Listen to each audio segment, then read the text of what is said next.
பத்திரிகை நண்பர்களுக்கு வணக்கம். இந்த பகுதியை பொறுத்தவரை இப்பொழுது வந்த புயலில் திட்டக்குடி, வேப்பூர் இந்த சுற்றுவட்டார பகுதிகளில் பெரிய அளவில் மக்காச்சோளம், பருத்தி இந்த பயிர்கள் எல்லாம் மிகப்பெரிய அளவில் சேதம் அடைந்திருக்கிறது. விவசாயிகள் பெரிய அளவில் பாதிக்கப்பட்டிருக்கிறாங்க. இந்த புயலுக்கான நிவாரண நிதியாக உடனடியாக ஒரு 994 கோடி ரூபாயை மத்திய அரசு உடனடியாக விடுவித்திருக்கிறது. அடுத்து மத்திய குழு ஆய்வு செய்து தேவையான நிதியை வழங்குவதற்கு தயாராக இருக்கிறது. ஒவ்வொரு இயற்கை பேரிடரும் போதும் மத்திய அரசு அள்ளி கொடுக்கிறது. ஆனால் இந்த திராவிட மாடல் ஊழல் அரசு அதை கிள்ளி கூட கொடுக்க மாட்டேது. சென்னையினுடைய வடிகால் அமைப்புக்கு 4000 கோடி ரூபாய் மத்திய அரசு கொடுத்தது. ஆனால் அதில் ஒரு 400 டிராக்டர் வாடகைக்கு எடுத்து ஓட்டிகிட்ருக்குறாங்க. 400 டிராக்டருக்கு எதுக்கு 4000 கோடின்னு தெரில. இப்படித்தான் சென்னை ஒரு உதாரணம். இப்படி தான் ஒவ்வொரு இடத்துலையும் மத்திய அரசு தருகிற நிதியை மக்களுக்கு இவர்கள் தராமல் வஞ்சித்து கொண்டிருக்கிறார்கள். தோராயமாக முதல் கட்ட நிதியாகவே 1000 கோடி ரூபாயை ரவுண்ட் ஆஃப் பண்ணி சொல்கிறேன், 994 கோடி ரூபாய் மோடி அவர்கள் கொடுக்குறார் அப்படின்னு சொல்லும் போது இவங்க அறிவிச்சிருக்கிறது என்ன, வீட்டுக்கு 2000 ரூபா. எப்படி பார்த்தோம்? 1000 கோடி கொடுக்குற மோடி எங்க, வீட்டுக்கு 2000 ரூபா கொடுக்குற ஸ்டாலின் எங்க? இதை மக்கள் யோசித்து பார்க்கிறார்கள். விவசாயிகள் பெரிய அளவில் பாதிக்கப்பட்டிருக்கிறாங்க. நான் ஏற்கனவே சொன்னது போல் இங்கே இருக்கிற பயிர்கள் பெரிய அளவில் பாதிக்கப்பட்டிருக்கு. விவசாயிகள் மிகப்பெரிய அளவில் பாதிக்கப்பட்டிருக்கிறாங்க. ஆகையால் இங்கே இருக்கிற விவசாயிகளுக்கு மக்காச்சோளம், பருத்தி, நெல் போன்ற விவசாய பெருமக்களுக்கு உரிய நிவாரணம் திராவிட மாடல் அரசு ஸ்டாலின் அவர்கள் வழங்க வேண்டும் என்பதை இந்த நேரத்தில் நாங்கள் எங்களுடைய கோரிக்கையாக வலியுறுத்தி கேட்டுக்கொள்கிறோம். அது மட்டுமல்லாமல் திருவண்ணாமலை, கள்ளக்குறிச்சி, விழுப்புரம், கடலூர் இந்த 4 மாவட்டங்கள் மிகப்பெரிய அளவில் சேதமடைந்ததற்கு காரணம் மழை இல்லை. நான் தெளிவாக சொல்கிறேன், மழை இல்லை. இந்த திராவிட மாடல் அரசினுடைய ஸ்டாலின் அவர்கள் தலைமையிலான இந்த அரசினுடைய தவறு தான், மனித தவறு தான், மேன்மேடு தானே ஒழிய இது இயற்கையினால் நடந்தது கிடையாது. சாத்தனூர் அணையை 30,000 கனஅடி 60,000 கனஅடி தண்ணி வந்துட்டு இருக்கும்போது 30,000 கனஅடி திறந்து விட்றாங்க. ஒரு சின்ன குழந்தைக்கு கூட தெரியும் 60,000 கனஅடி வரும்போது 60,000 கனஅடி திறந்து விட்டுருந்தா வர்ற தண்ணி அப்படியே போயிருக்கும். ஆனால் வெறும் 30,000 கனஅடியாக திறந்து விட்டு அந்த தண்ணியை ஒரு நாள் முழுவதும் தேங்க வைத்து இரவில் திட்டமிட்டு இரவு நேரத்தில் 1,68,000 கன அடி அப்படின்னு சொல்லி தமிழக அரசு அஃபிஷியலாக சொல்கிறாங்க. ஆனால் அதை விட அதிகமாக இருந்திருக்கும் என்பது அங்கே இருக்கிற மக்கள் மற்றும் ஆய்வாளர்களுடைய கருத்தாக இருக்கிறது. அப்படியே வச்சுட்டா கூட 30,000 கன அடின்னு சொல்லி 1,68,000 கன அடி தண்ணியை இரவு நேரத்தில் திறந்து விடுறாங்க. இதில் பார்த்தீங்கன்னா கடலூர் மாவட்டம் மிகப்பெரிய அளவில் பாதிக்கப்பட்டிருக்குது. ஏன்னா கடலோடு தென்பெண்ணை நதி கலக்கிற ஒரு பகுதி என்பதனால மிகப்பெரிய அளவில் அங்கே வீடுகள் சேதமாகி இருக்கிறது. கலெக்டர் ஆஃபீஸ்லாம் வெள்ளத்தில் மூழ்கிச்சு. கடலூர் கலெக்டர் ஆஃபீஸ் மிகப்பெரிய அளவில் சேதம் இருக்கிறது. திருவண்ணாமலை பகுதியில் பார்த்திங்கன்னா செங்கம் பக்கத்தில் ஏவா வேலு அவர்கள் வீராப்பாக திறந்து வச்சுட்டு போனார் ஒரு பிரிட்ஜு. 6 மாதம் கூட ஆகல. 20 கிராமங்களை இணைக்கிற ஒரு மிக முக்கியமான பாலம் இன்றைக்கு மழையில் ஆற்றோட ஆற்றா போயிடுச்சு. நீங்கள் பாருங்கள், இன்றைக்கி ராமேஸ்வரத்தில் ரயில் பாதை மத்திய அரசு அமைத்து கொடுக்குறது எவ்வளோ ஸ்ட்ராங்காக இருக்குது. ஆனால் இவங்க அமைக்கிற பாலம் என்னாச்சு? கடலுக்கு நடுவில் நாங்கள் பாலம் அமைக்கிறோம். ஆற்றுக்கு நடுவில் இருக்கிற பாலத்தை கூட இந்த மாநில அரசால், திராவிட மாடல் அரசால் ஒழுங்காக பண்ண முடியல. இங்கே விழுப்புரம் பக்கத்தில் இருவேல்பட்டு, அரசூர் இந்த 2 கிராமங்கள் மலட்டாறு, அதாவது தென்பெண்ணையாறுடைய கிளையாறு 4:30 மணிக்கு கலெக்டர் ஆஃபீஸு முழுகுது. எங்கே? கடலூரில் விடிய காலம் 4:30 மணிக்கு வெள்ளம் வந்துருச்சு.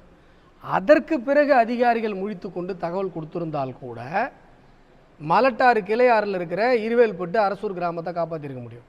7:30 மணிக்கு தான் அங்கே வெள்ளம் வருது. 7:30 மணிக்கு கழித்தளவு வெள்ளம் அங்கே இருக்கிற முதியவர்கள், குழந்தைகள் தங்களுடைய உயிரை காப்பாற்றிக் கொள்வதற்காக உடைமைகளை அப்படியே விட்டுவிட்டு போகிறாங்க. அவங்கள காப்பாற்றுவதற்கு கூட இவங்க சொல்கிறாங்க. இன்றைக்கி தங்கம் தென்னரசு தன்னுடைய ப்ரெஸ் மீட்டில் சொல்கிறார், நாங்கள் மீட்பு பணிகளுக்காக நாங்கள் பணம் கேட்குறோம். நீங்கள் என்ன சார் மீட்பு பணி பண்ணீங்க? ஒரு மீட்பு பணி காட்டுங்க. தமிழக அரசாங்கம் பண்ண ஒரு மீட்பு பணியை தங்கம் தென்னரசு காட்டட்டும். எங்கே நீங்கள் போட்டு அனுப்பிச்சிங்க? அரசூரில் அனுப்பிச்சிங்களா, இருவேல்பட்டில் அனுப்பிச்சிங்களா, திருவண்ணாமலையில் அனுப்பிச்சிங்களா, கடலூரில் அனுப்பிச்சிங்களா, மஞ்சக்குப்பத்தில் அனுப்பிச்சிங்களா? ஒரு இடத்துல அங்கே கடலூரில் ஓம் சக்தி நகர் அப்படிங்கிற ஒரு பகுதியில் அங்கே இருக்கிற இளைஞர்கள், மீன் பிடிக்கிற இளைஞர்கள் தங்களுடைய சொந்த போட்டை எடுத்துகிட்டு மக்களை காப்பாற்றுறாங்க. ஆனால் கலெக்டர் ஏதோ அவர் பண்ண மாதிரி அதை சொல்லிக்கிறார். இப்படி அடுத்தவங்க பண்ணுறதுக்கு தான் நீங்கள் ஸ்டிக்கர் ஓட்டுறீங்களே ஒழிய தேசிய பாதுகாப்பு மீட்பு பேரிடர் மீட்பு குழு தான் பல இடங்களில் மக்களை காப்பாற்றிருக்கிறது. இந்த அரசூர் பகுதியில் கூட எங்கேயோ போகிற ஒரு வண்டி, என்டிஆர்எஃப் வண்டி, அந்த வண்டியை மக்கள் கை காட்டி நிப்பாட்டி எங்களுக்கு உதவி பண்ணுங்கன்னு சொல்லி அந்த மக்கள் காப்பாற்றப்பட்டிருக்கிறார். ஆகவே வெள்ளம் வந்ததை அறிவிக்கலை, வெள்ளம் வந்ததை மக்களுக்கு முறையாக தெரிவிக்கலை, ஒரு தகவலும் கிடையாது. மக்களை வேண்டுமென்றே வஞ்சிக்க வேண்டும் என்ற நோக்கத்தில் இந்த திராவிட மாடல் அரசு ஸ்டாலின் அவர்கள் நடந்து கொண்டிருக்கிறார்கள் என்பது இதில் தெளிவாக தெரியுது. இந்த பகுதியை, இருவேல்பட்டு பகுதியை பார்வையிட சென்ற அமைச்சர் பொன்முடி அவர்கள் சட்டையில் ரோண்டு சேறு போட்டுருச்சான் சார், அதுக்கு பொய் கேஸ் போடுறாரு. அந்த ஊரே சேர போய் கிடைக்குது, நீங்கள் பண்ண தப்பால அதுக்கு யார் என்ன பண்ணுவா? அதுக்கு யார் பிராயச்சத்தை சொல்லுவா? எங்கள் ஊரே நாசமாக போச்சு, உன் சட்டையில் நாளுக்கு கொஞ்சோண்டு சேறு போட்டதுக்கு நீங்கள் அவ்வளோ கோவப்படுறீங்களே. அந்த பொய் வழக்கை வாபஸ் செய்ய வேண்டும், பொய் வழக்கை திரும்ப பெற வேண்டும் என்பதை நாங்கள் உறுதியாக சொல்லிக் கொள்கிறோம். நான் நேற்றே சொன்னேன், இருவேல்பட்டில் இருக்கும்போதே சொன்னேன், இப்பயும் சொல்கிறேன், நீங்கள் அந்த பொய் வழக்கை போட்டு மக்களை மிரட்டுகிற இந்த திமிர் பிடித்த போக்கை நீங்கள் நிறுத்திக் கொள்ள வேண்டும் என்பதையும் நாங்கள் சொல்லிக் கொள்கிறோம். கனிமொழி வர சட்டசபை தேர்தலில் பார்த்தீங்கன்னா 240 200 தொகுதி நாங்கள் வென்றே திருவண்ணு அடித்து சொல்கிறாங்களா, அதை பற்றி என்ன நினைக்கிறீங்க? அதாவது கனிமொழி அவர்கள் மது விலக்கு கூட கொண்டு வருவோம் தான் சொன்னாங்க. கனிமொழி அவர்களுடைய பேச்சு அவங்க, ஏன்னா சார் சொல்கிறதுக்கு உரிமை எல்லாருக்கும் இருக்குது, கனவு காணுகிற உரிமை எல்லோருக்கும் இருக்கிறது. 200ன்னு சொல்லிட்டோம், 232 கூட சொல்லிட்டோம். தமிழகத்தில் மிகப்பெரிய அதிருப்தி திமுக திராவிட மாடல் அரசின் மீது இருந்து கொண்டிருக்கிறது. மக்களை கேளுங்க. இன்றைக்கு 2024 லோக்சபா தேர்தலில் கூட திமுக வேணும்னு ஓட்டு போட்டவங்கள விட திமுக வேணான்னு ஓட்டு போட்டவங்க தான் அதிகம் சதவீத அடிப்படையில். இன்றைக்கு 2026 திமுக செய்கிற மக்களுக்கு எதிரான இந்த வஞ்சகமான இந்த மோசமான ஆட்சிக்கு எதிரான தீர்ப்பை மக்கள் வழங்குவார்கள். அது களத்தில் தெரியுது. இப்போ நான் சொன்னது போல் விவசாயிகள், பெண்கள், இளைஞர்கள், பெரியோர்கள் எல்லோரும் கோபத்தில் இருக்காங்க. எல்லோரும் இந்த திராவிட மாடல் பேய் அரசால் பாதிக்கப்பட்டிருக்காங்க. அதனால் கனிமொழி கனவு காணுவதை நிறுத்தி கொண்டு அவருடைய தொகுதியில் போய் மக்களை சந்தித்து உண்மையிலேயே மக்கள் என்ன நினைக்கிறாங்கன்றதை தெரிஞ்சுக்கிட்டால் நல்லாயிருக்கும். ஆர்எஸ் பாரதி பார்த்தீங்கன்னா இப்போ பேட்டியில் சொல்லியிருக்காரு, திமுக எதுக்கு நினைத்தாலும் இல்லை எதுக்கிறோம் அப்படின்னா மண்ணோடு மண்ணாக மக்கி போனால் வரலாறு இருக்குது அப்படின்னு சொல்லியிருக்காரு. இல்லை, இதே மாதிரி ஆர்எஸ் பாரதி அறிவுக்கு போகாமல் பேசின வரலாறு நிறையா இருக்குது. ஜட்ஜஸுங்களை, பட்டியல் சமூக நீதிபதிகளை மிக மோசமாக பேசிய வரலாறு இருக்குது. இதே மாதிரி பல தடவை வாயை விட்டு போய் அவர் மன்னிப்பு கேட்ட வரலாறு இருக்குது. அந்த வரலாறே அவர் நினச்சி பார்க்கணும். நீங்கள் இப்போ ஆர்எஸ் பாரதினோடனே எனக்கு அந்த பட்டியல் சமூகத்தை பற்றி அவர் பேச ஞாபகம் வந்தோடனே முக்கியமான ஒரு விஷயம் மறுபடியும் ஞாபகம் வருது. நேற்றைய தினம் அண்ணல் அம்பேத்கர் அவர்களுடைய நினைவு தினத்தை முன்னிட்டு திராவிட மாடல் திமுக அரசு ஒரு திட்டத்தை அறிவிக்கிறது. திமுக அரசு பட்டியல் சமூக பெருமக்களை எப்படி நினைத்து கொண்டிருக்கிறது என்கிற கேள்வி தான் எங்களுடைய எல்லாருடைய மனதிலும் இருக்குது. அவங்க ஒரு திட்டத்தை அறிவிக்கிறாங்க. கழிவுநீர் அகற்றும் வாகனங்களை அந்த தூய்மை பணியாளர்களுக்கு தருகிறோம், 100 வாகனங்களை தர்றோம் அப்படின்னு சொல்லி ஸ்டாலின் ஒரு நிகழ்ச்சி நடத்துகிறாரு. அதில் அவரே கலந்துக்கிறாரு. பத்திரிகைகளில் பெருமையாக விளம்பரம் தரப்படுகிறது. அண்ணல் அம்பேத்கர் நினைவை போட்டு நாங்கள் இதை செய்கிறோம் என்று சொல்லப்படுகிறது. இப்போ இவங்க என்ன சார் நினைக்கிறாங்க? பட்டியல் சமூக பெருமக்கள்னால் தூய்மை பணியாளர்கள் அப்படி சொல்கிறாங்களா, இல்லை கழிவுகளை அகற்றுறவங்க அப்படி சொல்கிறாங்களா? நண்பர் கேட்குறார், பட்டியல் சமூக மக்கள்னால் சாக்கடாளணுமா அப்படின்னு சொல்லி திமுக நினைக்குதா அப்படிங்கிற ஒரு கேள்வி இது எழுப்புகிறது. அண்ணல் அம்பேத்கர் அவர்களுடைய நினைவாக நீர்வழி பாதைகளை மேம்படுத்தியிருக்கலாம். ஏன்னா அவர் ஒரு நீர்வழி மேலாண்மையில் ஒரு மிகப்பெரிய ஒரு மேதை.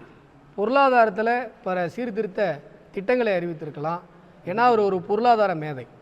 பட்டியல் சமூக பெருமக்களுக்கே கூட தொழில் முனைவோர்களாக ஒரு கடையோ ஒரு டிபார்ட்மெண்ட் ஸ்டோர்ஸோ இல்லை வேறு சில கடன்களோ அல்லது பட்டியல் சமூக மாணவர்களை எடுத்து அவர்களுடைய ஆளுமைக்கான ஒரு நிகழ்ச்சிகளோ அப்படி நடத்தியிருந்தால் அது பட்டியல் சமூக பெருமக்களை அடையாளப்படுத்துகிற, அவர்களை பெருமைப்படுத்துகிற ஒரு நிகழ்ச்சியாக இருந்திருக்கும்.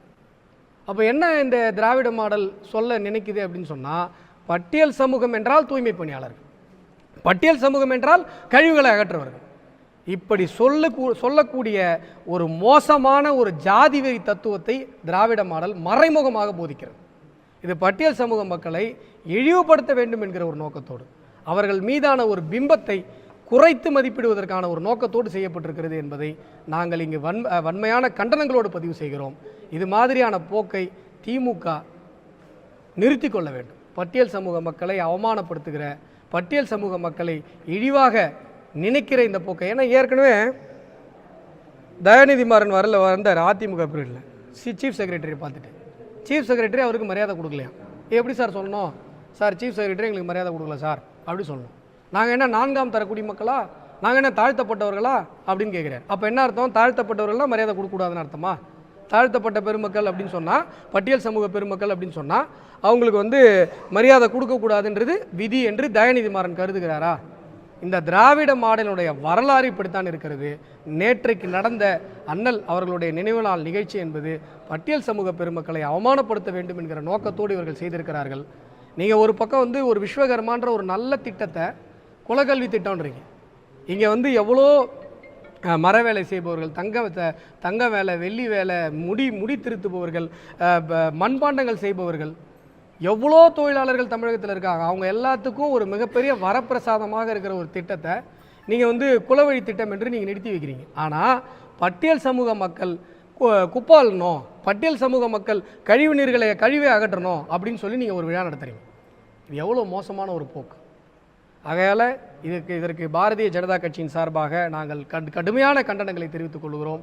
அண்ணல் அம்பேத்கர் அவர்களது புகழை உண்மையிலேயே பேசுபவர் உலகத்தில் ஒரு மிகப்பெரிய ஒரு மனிதர் இருக்கிறார் என்று சொன்னால் நரேந்திர மோடி அவர்கள். ஏன்னா பீம்னு ஒரு ஆப் கொண்டு வரார், யுனைடெட் பேமெண்ட் இன்டர்ஃபேஸ் கொண்டு வரார். அதுக்கு ஆப்பு கொண்டு வரும்போது அதுக்கு என்ன பேர் வைக்கணும்னு நரேந்திர மோடி அவர்கள்ட்ட கேட்கும்போது பீம்னு சொல்கிறார். எதுக்காக சொல்கிறார்? அண்ணல் ஒரு பொருளாதார மேதை, இந்த தேசத்தினுடைய, ஏன்னா அவர் பொருளாதார அமைச்சர் தான் கேட்குறாரு நேருகிட்ட, கொடுக்கல நேரு. இதை அண்ணல் அவர்களே பதிவு செய்கிறார். அவர் ஒரு பெரிய பொருளாதார மேதை, அதை மறக்கடிக்குது இந்த காங்கிரஸ். அவர் ஒரு பெரிய பொருளாதார மேதை என்பது இந்த தேசத்திற்கு, உலகத்திற்கு தெரிய வேண்டும் என்பதற்காக நம்முடைய பாரத பிரதமர் நரேந்திர மோடி அவர்கள் அந்த ஆப்புக்கு பீம் ஆப்னு சொல்லி பேர் வச்சார். இப்படி அண்ணல் அம்பேத்கருக்காக பார்த்து செய்து கொண்டிருக்கிற பாரதிய ஜனதா கட்சியின் எங்களுடைய சித்தாந்தத்தின் அடிப்படையில் இது ஒரு மிகப்பெரிய வருத்தத்தை எங்களுக்கு ஏற்படுத்தியிருக்கிறது. ஆகையால் இந்த செயலுக்கு ஸ்டாலின் அவர்கள் மன்னிப்பு கேட்க வேண்டும். இது போன்ற செயல்கள் இனிமேல் நடக்காமல் பார்த்து கொள்ள வேண்டும் என்பதையும் நாங்கள் இந்த நேரத்தில் சொல்லிக் கொள்கிறோம்.